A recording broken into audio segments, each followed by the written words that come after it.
今天，湖北武汉市卫健委通报不明原因的病毒性肺炎最新情况，目前已完成。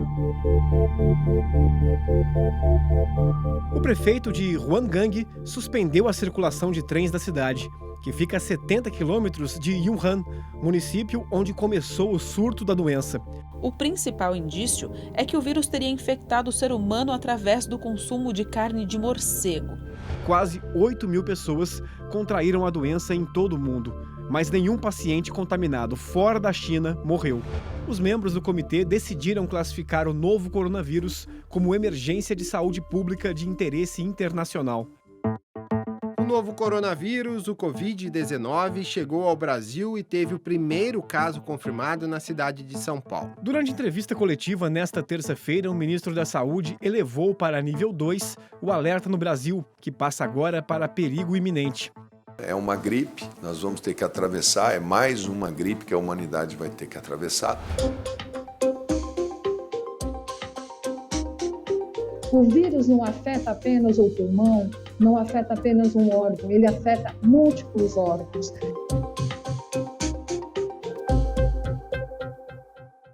O governador João Dória acabou de anunciar em coletiva de imprensa que o isolamento social, a quarentena, ela foi aí prorrogada aqui no estado de São Paulo até o dia 10 de maio.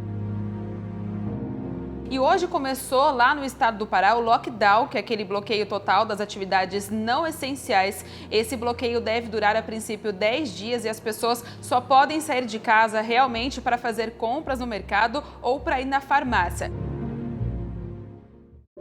O presidente Donald Trump disse que o risco para os Estados Unidos ainda é baixo e que os cientistas do país já estão a caminho de encontrar uma vacina. Os Estados Unidos bateram novamente o recorde diário de mortes provocadas pelo coronavírus.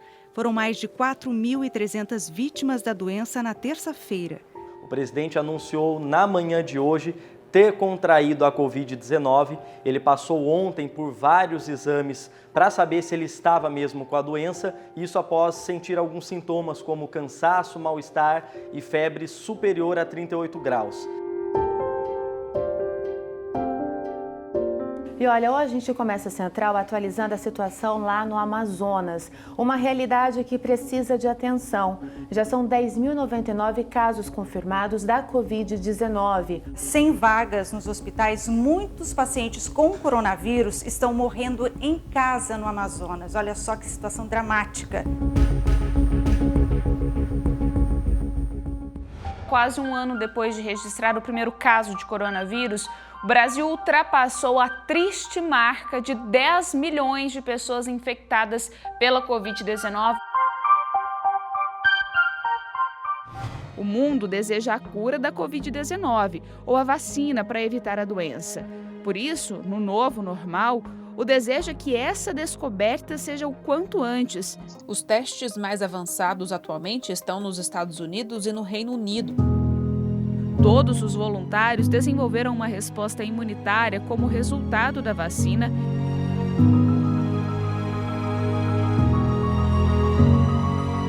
Hoje o TJ é especial. É o dia que tanto esperamos para noticiar o início da vacinação aqui no Brasil.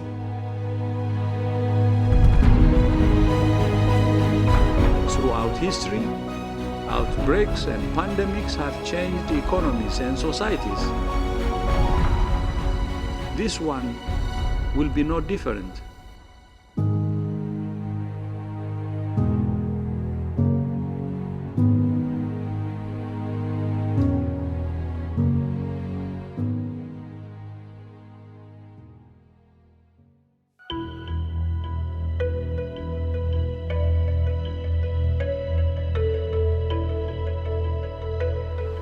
Mesmo com o surgimento do novo coronavírus lá na China no segundo semestre de 2019, a vida na maioria dos países seguia assim, normal, até o dia 11 de março de 2020, quando a Organização Mundial da Saúde declarou a pandemia da doença.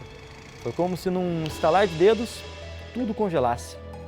De lá para cá, aulas interrompidas, trabalhos suspensos e a maior crise sanitária do século. Mas apesar de tudo parecer assim parado, muita coisa aconteceu nesse ano e a gente vai acompanhar um resumo delas a partir de agora. Essa linha do tempo começou, na verdade, bem antes disso. Como o nome da doença já indica, foi em 2019 que o vírus começou a dar sinais de que viria sem data para ir embora. Mas pouca gente levou a sério. Oficialmente, o primeiro caso detectado da Covid-19 foi em 1º de dezembro, na cidade de Wuhan, capital da província chinesa de Hubei. No último dia do ano, o governo chinês notificou as autoridades mundiais sobre dezenas de casos de síndrome respiratória aguda, de causa desconhecida.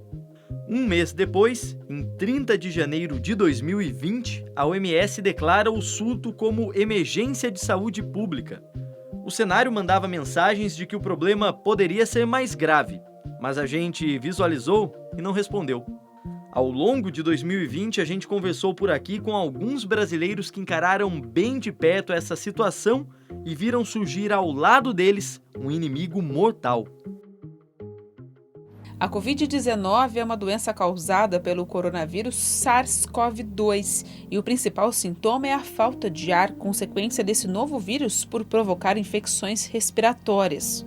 Ele é o filho mais novo, vamos dizer assim, de uma família de vírus respiratórios. Então a gente já conhecia, outros coronavírus, a maior parte deles, eles causam resfriados comuns, e agora o mais novo, que é o SARS-CoV-2, ou o coronavírus que a gente fala mais popularmente, que causa a Covid, que se espalhou pelo mundo todo, com um quadro bem mais grave e com uma letalidade maior do que os outros todos. A coisa virou mesmo, foi ali no dia 20 para o 21, foi quando confirmou que era transmissível entre pessoas, e aí nesse momento o governo já toma medidas mais drásticas, o número de mortes chega a 44 pessoas e você tem 360 mais ou menos infectados.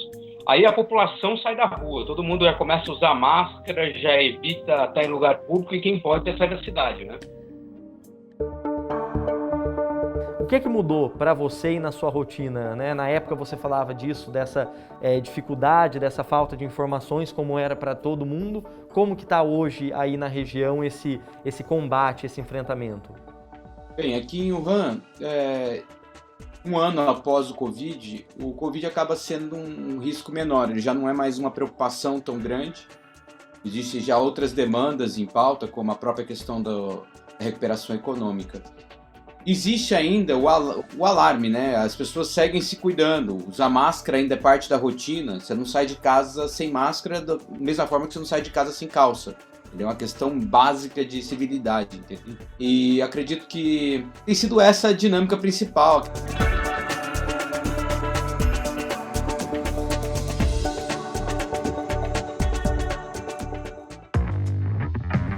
Enquanto isso, no Brasil, a primeira vez que sentimos o impacto da pandemia foi em 9 de fevereiro de 2020, quando o país repatriou 34 brasileiros que viviam em Wuhan. Depois disso, o Ministério da Saúde ainda registrou o primeiro caso importado da doença e também a primeira infecção por transmissão comunitária, que é aquela onde o infectado contrai a doença sem viajar para as áreas atingidas. Mas foi a partir do anúncio feito pela OMS que o cerco se fechou de vez. Em 17 de março, o Ministério da Saúde é notificado da primeira morte pela doença em território brasileiro. Àquela altura, o país já registrava 291 casos confirmados e quase 9 mil suspeitos. Após o governo federal determinar quais seriam os serviços considerados essenciais e que seriam impedidos de serem paralisados durante o enfrentamento à pandemia, cidades e estados começam a publicar decretos com regras sanitárias e medidas visando o controle das taxas de contaminação. Surgiam aí, logo no início, os primeiros grandes debates sobre a luta contra o coronavírus. A falta de testes no Brasil e a necessidade de se ampliar os cuidados sanitários. Wuhan, para você ter uma ideia, vai testar agora, está testando já 11 milhões de habitantes. O Brasil não tem nem 500 mil testados, porque a gente não tem testes. A gente aprendeu que a tosse, o espirro, a saliva é capaz já de levar à dispersão do vírus.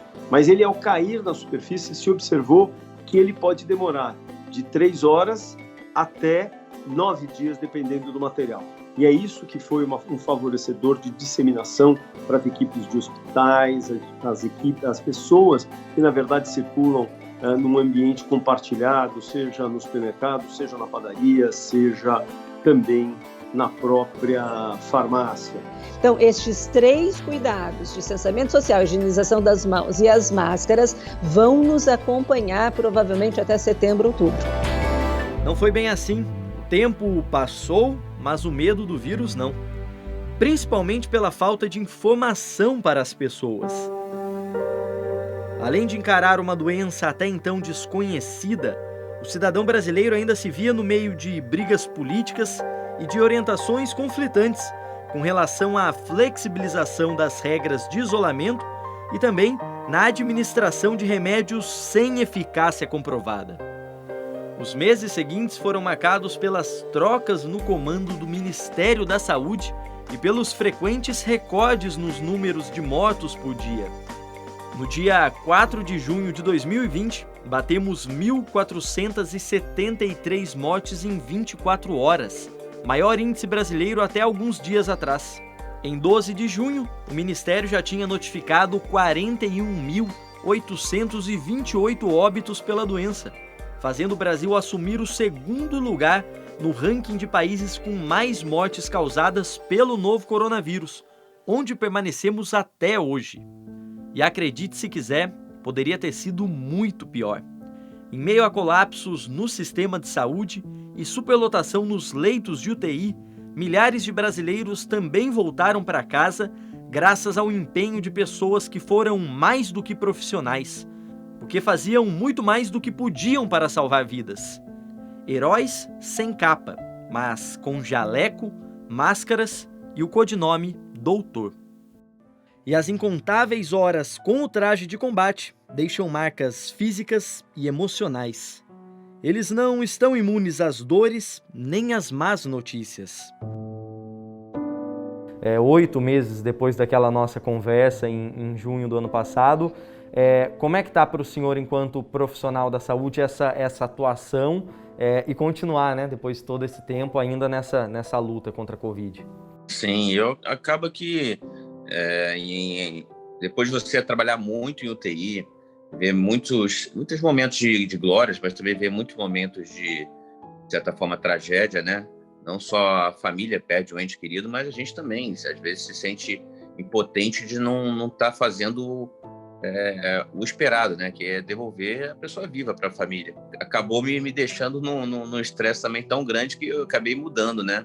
Agora, esse mês, eu estava 2 anos em Manaus, sendo 1 ano inteiro na UTI, onde a UTI multiplicou por 5. Eu acabei de mudar para o Rio de Janeiro, porque o estresse lá estava muito grande. Nessa onda do hashtag Fica em Casa, não foram poucos os que ficaram sem entender o que se pedia, uma vez que a casa deles era a rua. Estima-se que até 2019, cerca de 222 mil brasileiros estivessem em situação de rua. Número que, de acordo com o Instituto de Pesquisa Econômica Aplicada, o IPEA, deve crescer após a pandemia por causa da dura realidade financeira das famílias mais pobres. Mesmo assim, quase nenhum estudo sobre os dados da doença levam em conta essa população, e um dos poucos nesse sentido espanta. Até 24 de junho, 33 dos 182 moradores em situação de rua atendidos pela Prefeitura de Belo Horizonte tinham se contaminado com a doença. Um índice de 18,1% de infectados, enquanto a taxa na população brasileira como um todo era menor que 0,6%. A pandemia fez uma total separação, né, entre a sociedade e a população de rua. Eu, com o meu projeto, certo dia eu estava atendendo e eu vi um rapaz gritando desesperadamente: "Eu não sou o vírus, eu não sou o vírus, eu não sou o vírus". Ele abordou uma senhora, pediu a ela ali algum trocado e ela atravessou a rua, né, de uma forma mais rápida, né, Então ele se sentiu muito machucado com aquilo. E ele ali, em total desespero, ele gritava em meia praça pública: eu não sou a doença, eu não sou o vírus. Existem milhões de pessoas, milhares de pessoas que estão na rua. Essas pessoas, elas eram invisíveis na nossa sociedade. Mas com a pandemia, esta população, ela realmente ficou visível. Porque como a população em situação de rua, ela mistura com todos nós, então a gente não enxerga. Ou a gente faz de conta que a gente não enxerga. Muitas coisas mudaram para melhor, né, e outras nem tanto.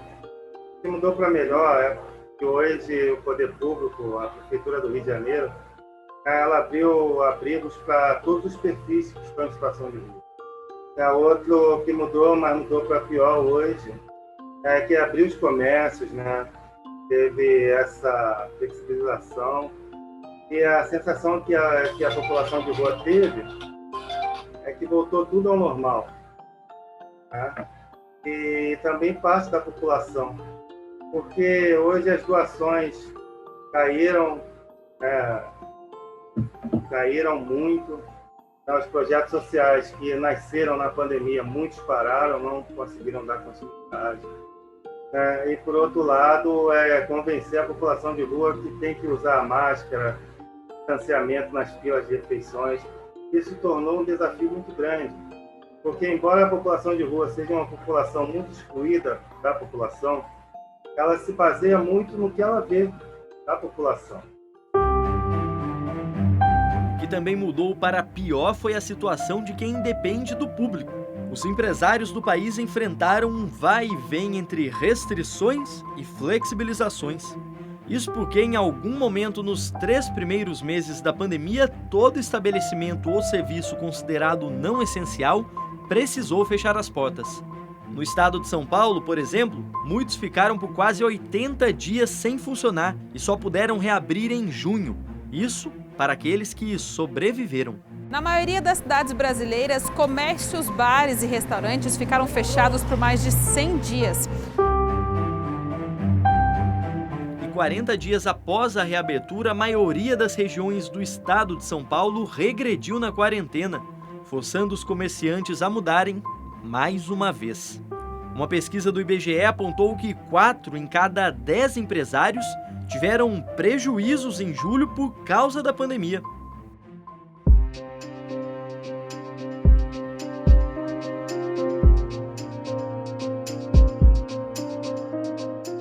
Mas eu acho que talvez no último trimestre, de outubro a dezembro, aí com a chegada do Black Friday, Natal, tem um estímulo a mais, um pouco mais de confiança, tanto dos empresários quanto dos consumidores. Então a gente deve haver um nível de consumo um pouco mais elevado. Nada muito além da expectativa para criar muito otimismo. A gente vai criar um cenário um pouco melhor no final do ano para a gente começar 2021 uma condição muito mais favorável.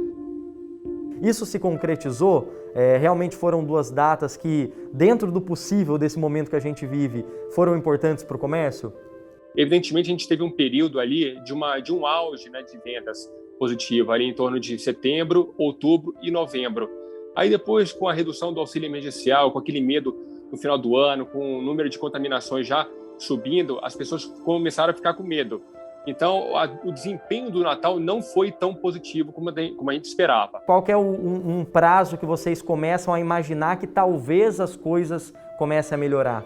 Para começar a melhorar de fato mesmo, de forma significativa, que as pessoas consigam haver geração de emprego, renda, começa a estar esse aumento da confiança, só mesmo com a vacinação. Ela está num passo muito lento ainda.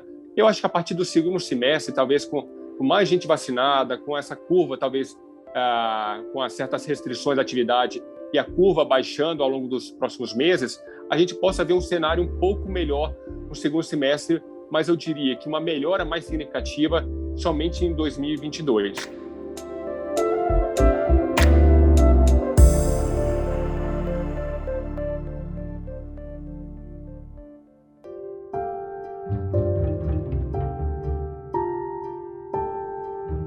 No começo do segundo semestre, pouca coisa pareceu mudar no nosso dia a dia. Ainda no dia 8 de agosto, os números do Ministério da Saúde indicavam mais 2 tristes marcas alcançadas pela pandemia no Brasil. Ultrapassamos 3 milhões de infectados e 100 mil mortos pelo novo coronavírus.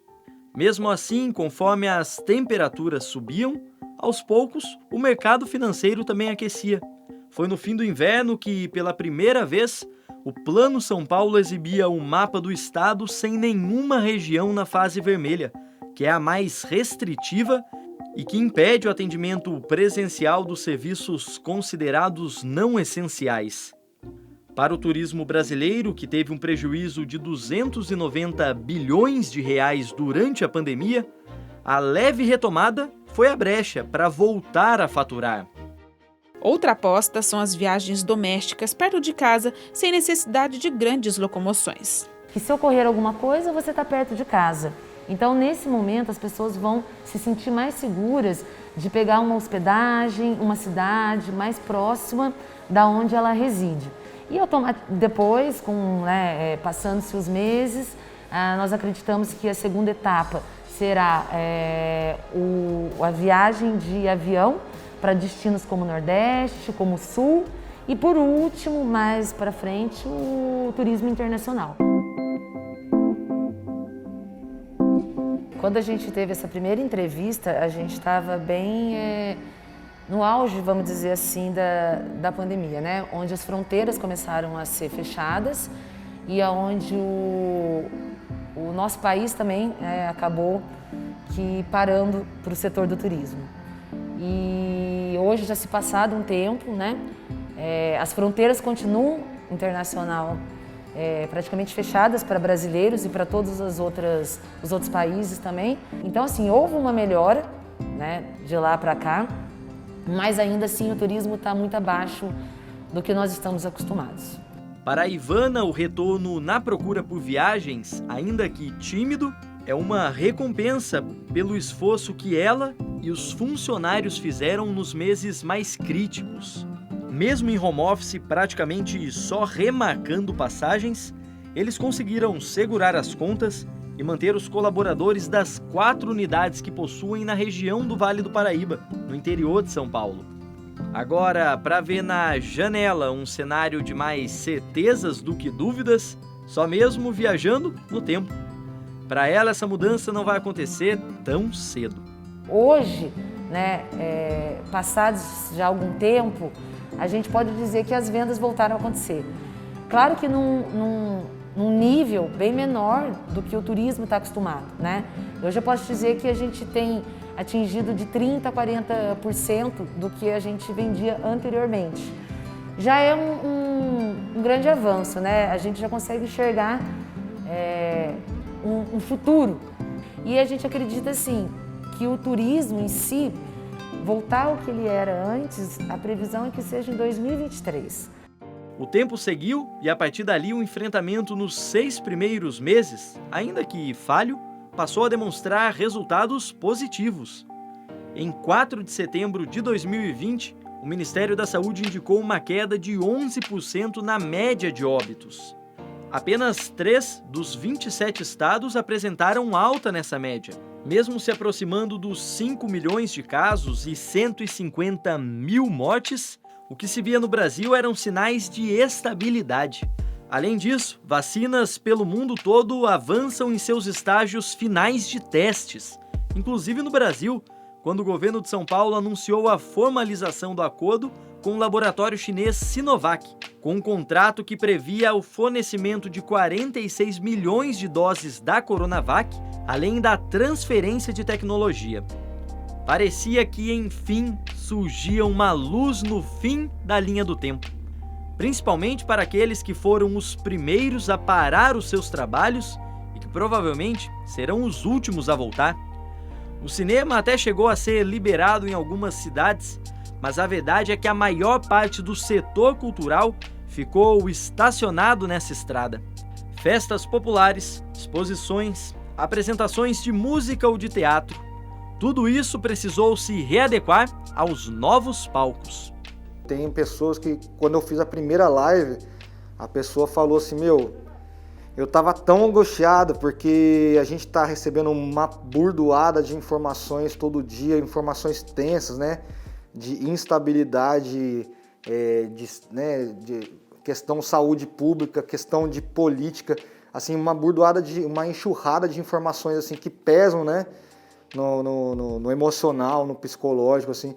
E aí a gente vem, trazendo uma noite de som, chat divertido, que a galera se encontra. Então, assim, isso realmente é um alento mesmo nesse momento, assim, mais tenso, assim, sabe? Sensível que a gente está passando. E aí a gente faz as lives e parece que isso diminui um pouco essa tensão. A gente está tendo contato com as pessoas. É um contato diferenciado, mas é um modo que a gente achou de manter a nossa imagem, o nosso público ali, manter um contato com o pessoal, né? Mudança também no calendário religioso do brasileiro. A Festa da Padroeira do Brasil, como você viu aqui, teve colaboradores da Rede Aparecida de Comunicação, do Santuário Nacional e da Arquidiocese representando os devotos, além da sua participação virtual através dos meios de comunicação. Já a centenária festa de São Benedito não aconteceu pela primeira vez na história. O colorido das bandeirinhas e das roupas das congadas que normalmente tomam a Praça de São Benedito aqui em Aparecida não pôde ser visto neste ano. A organização do evento, que aconteceria no mês de abril, precisou adiá-lo para 2021 por conta da pandemia do novo coronavírus. 2 dias da gente fazer o adiamento da festa, a gente tinha certeza, não, até a festa já passou. Olha como a gente era ingênuo. E aí a gente viu que não teve, não tinha condição, que o certo era não ter a festa. Eu reafirmo aquilo que eu disse, nós estávamos muito ingênuos com relação a uma pandemia. Nós não vivemos nunca uma pandemia. Então, para a gente, tudo aquilo era muito novo. Do mesmo jeito que chegou, foi embora. E não é verdade. Vírus não vai embora, não pega a bolsa e vai embora. Ele veio para ficar. O que era necessário? Que nós fizéssemos a nossa parte.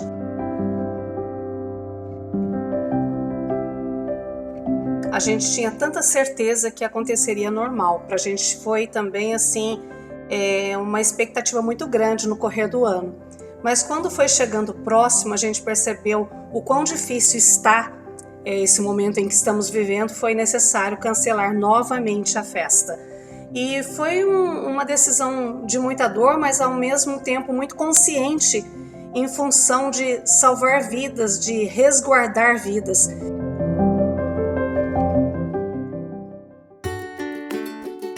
Com tantos meses sem atividades fora de casa, sobrou tempo dentro dela.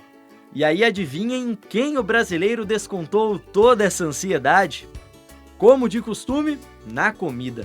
A alimentação foi heroína e vilã em milhares de mesas brasileiras. Afinal, comer também tem os dois lados da moeda, ou melhor, da balança. Algumas pessoas ganharam mais peso, até pelo fato de ficarem mais tempo em casa, o alimento estar mais acessível e também para suprir outras necessidades além das fisiológicas, né? Suprir sentimentos como angústia, tristeza, inseguranças. Então, esse é um lado muito preocupante da pandemia, mas por outro lado, algumas pessoas aproveitaram esse momento para fazer o melhor da sua vida, né? Aprendendo receitas novas, despertando o prazer pela comida, pelo preparo do alimento e tendo uma alimentação mais saudável.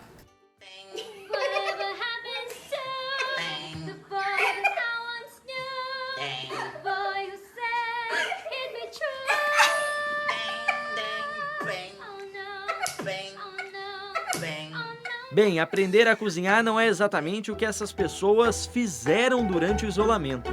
Essas fotos são dos chefes na quarentena, história que contamos no Arquivo A Alimentação na Pandemia, em outubro do ano passado. Uma página na internet que, de forma bem humorada, mostra a tragédia humana que acontece dentro de milhares de cozinhas por aí. Aí começaram espontaneamente a mandar fotos pra gente no Instagram, que a gente nem sabia isso. E aí nós começamos a receber as fotos e publicar. Pedimos, podemos publicar? Podemos, e foi indo. De 16 de abril, né, para cá, nós estamos hoje com 303 mil seguidores. É espantoso. O susto agora é bem maior. Mais 80 mil novos seguidores chegaram por lá. E pensar que tudo isso começou por causa de uma lasanha que deu errado. Fazer uma lasanha não tem muito segredo, né? Mas para nós tem, porque a gente fez a pior lasanha que podia aparecer. Então a lasanha da Marcela foi uma das que começou, tá horrorosa, é uma coisa indescritível, não dá para dizer que é uma lasanha aquilo. Você sabe se ela se aventurou de novo? Deu certo uma lasanha em outro momento? A Marcela conseguiu fazer uma lasanha,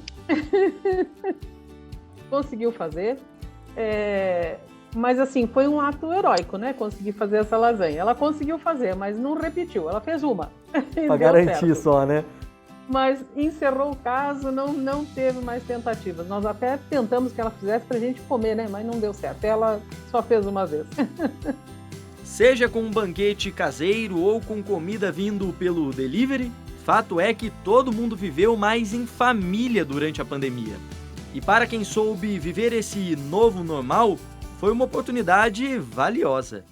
Com milhões de pessoas em casa, o real significado do laço de uma família foi colocado à prova. Mas, por outro lado, a obrigação de conviver nos fez enxergar coisas que, com a correria do dia a dia, passavam desapercebido. Eu tenho visto em diversas situações familiares uma espécie de descoberta mútua, né?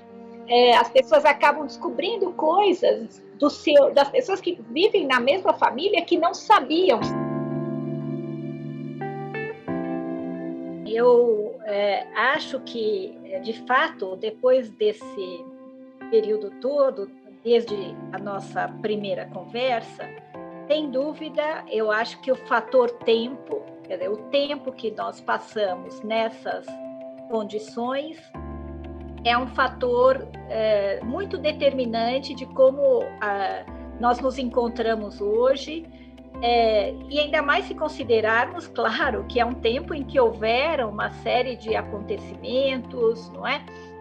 Que afetam profundamente a família. A gente viu muitas famílias, principalmente as que têm recurso financeiro, se unindo, filhos gostando de estar mais perto dos seus pais, pais e mães felizes com as crianças, de repente, mais perto de casa, podendo acompanhar um pouco mais o desenvolvimento dos filhos. Eu quero ver o desafio para convencer essa meninada a querer voltar para a escola no modelo presencial tempo integral, né? Como era antes da pandemia.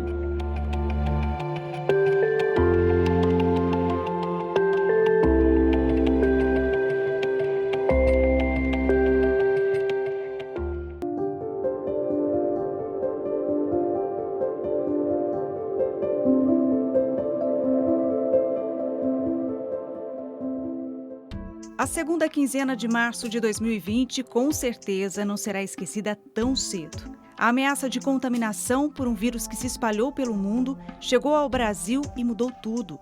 Vários setores foram fechados, como as escolas.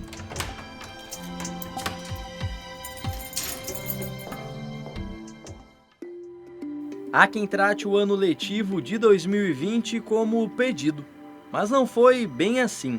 Mesmo com os obstáculos impostos a todo mundo, era preciso seguir, na medida do possível, com o aprendizado das crianças e dos adolescentes. Para isso, as escolas recorreram à internet. Então, desde o primeiro momento que as aulas pararam, a gente já comprou kits de materiais, a gente comprou tinta, canetinha, livros de colorir, livros de escrever, livros de conta, né? De adição, subtração que ele está aprendendo, para não parar essa questão do aprendizado. Então, nossa primeira adaptação foi com relação a isso, a comprar materiais, trazer isso para dentro de casa, para a gente continuar estimulando o estudo dele agora em casa. Quem tinha dificuldades de fazer o sinal chegar em casa, ensinou para os filhos um diferencial para a vida: a criatividade. Essa família, por exemplo, construiu uma casa, ou então uma escola na árvore. Essa casinha tem sido de grande ajuda para a gente. Eles têm conseguido agora baixar o conteúdo, têm conseguido executar tarefas, mandar essas tarefas no tempo para as professoras poderem corrigir. E então essa casinha foi muito bom, né? Enquanto isso, muitas das escolas aproveitaram a ausência dos alunos para investir em reformas e ajustes necessários para que o retorno dos jovens acontecesse dentro das regras do novo normal. Por causa da pandemia, os alunos não circulam mais por aqui. Então a escola está passando por reforma, ganhando uma cor. Também não se ouve mais os gritos, as empolgações da hora do intervalo. Mas a expectativa é que logo, logo tudo volte ao normal e a presença física volte a dar vida para esse lugar. E eles voltaram, até mais rápido do que se esperava.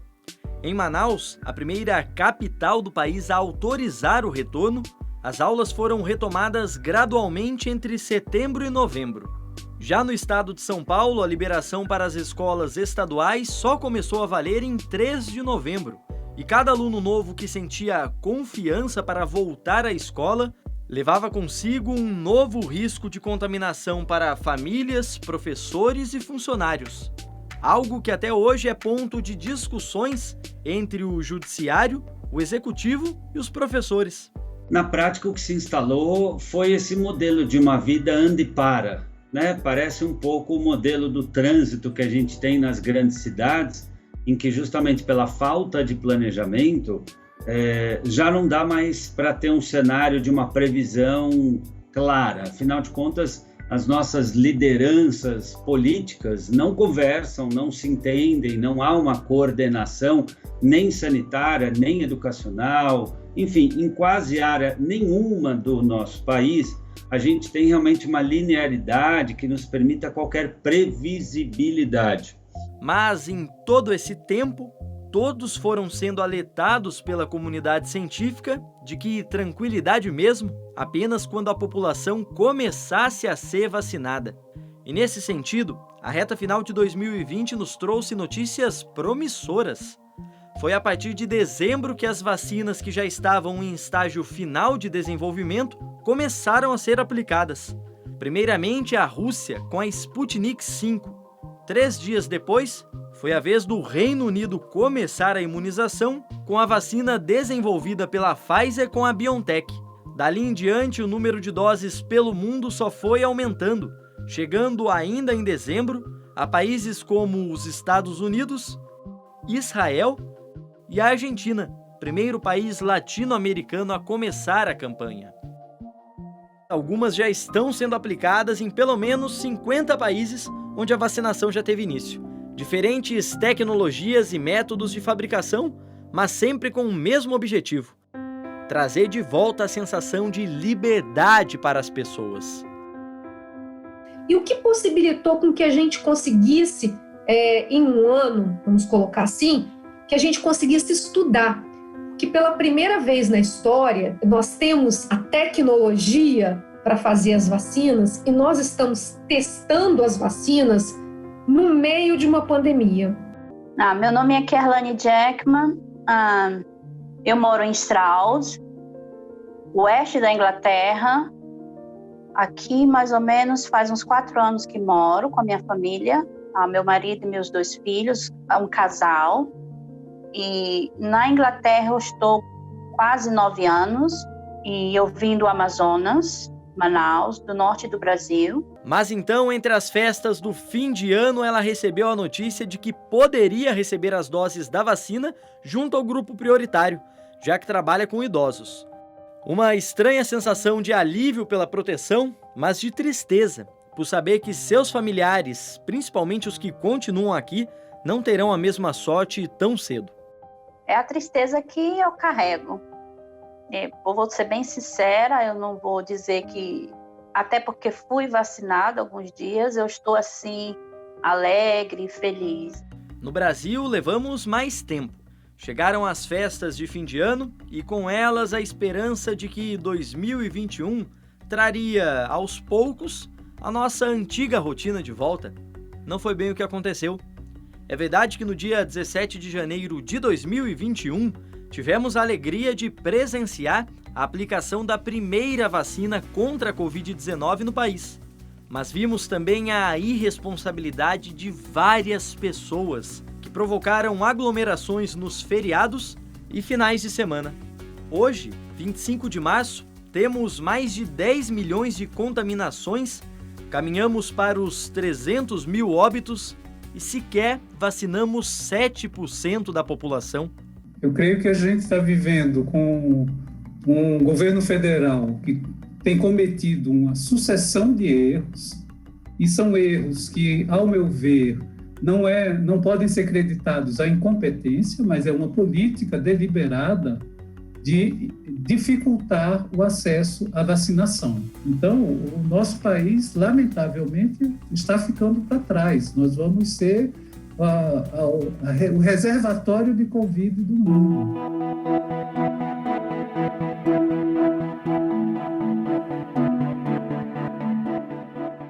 Então, o novo normal, ele veio para ficar. Uma expectativa de que daqui a algumas semanas ou meses nós vamos viver exatamente como no início de 2020, ela não se sustenta. Enquanto não chegamos ao fim dessa jornada, seguimos procurando formas de viver esse novo normal. Mas será que ele realmente é uma novidade? Será que nossos hábitos e nossa cultura se transformaram para superarmos esse momento? Ou apenas estamos cometendo os mesmos erros em situações diferentes? Logo após a primeira fase, foi criado um movimento anti-máscara. Aqueles que se recusavam a acatar ordens de confinamento novamente. E foi exatamente por isso que a segunda fase da gripe espanhola foi mais letal e foi muito mais mortal do que a primeira, porque as pessoas se recusaram a cumprir aquilo que tinham feito anteriormente. Alguém fizesse um projeto de pesquisa e pedisse dinheiro para estudar um vírus obscuro de morcego, será que ele ia conseguir dinheiro para fazer estudos assim? Eu prefiro dizer que nós vivemos um novo anormal, sabe? Porque a vida que nós vínhamos levando não era normal. Para que esse novo normal comece, precisamos entender que, desde pequenas mudanças nos nossos hábitos diários até grandes transformações na sociedade, precisam acontecer. Alguns sinais que a gente tem visto de alguns setores da sociedade, ou que nós vimos ao longo desse ano, especialmente no primeiro semestre do ano passado, não são nada bons, né? Ao invés de nós melhorarmos alguns aspectos, nós pioramos. Ano passado, no primeiro semestre, nós tivemos um aumento no desmatamento da Amazônia, nós tivemos queimadas históricas no Pantanal, então são sinais assim, bastante ruins. Eu sou um otimista, eu acho que nós vamos chegar num ponto melhor algum dia. Eu só não sei até onde no fundo do poço sem fim nós vamos ter que chegar para de fato despertarmos como sociedade, e como sociedade eu quero dizer todos os níveis da sociedade, dos super ricos dando chance dos mais pobres de fato terem como ser sensibilizados e terem a sua voz e a sua atuação, para que nós tenhamos uma sociedade mais justa para todo mundo, mais fraterna, de mais respeito à natureza.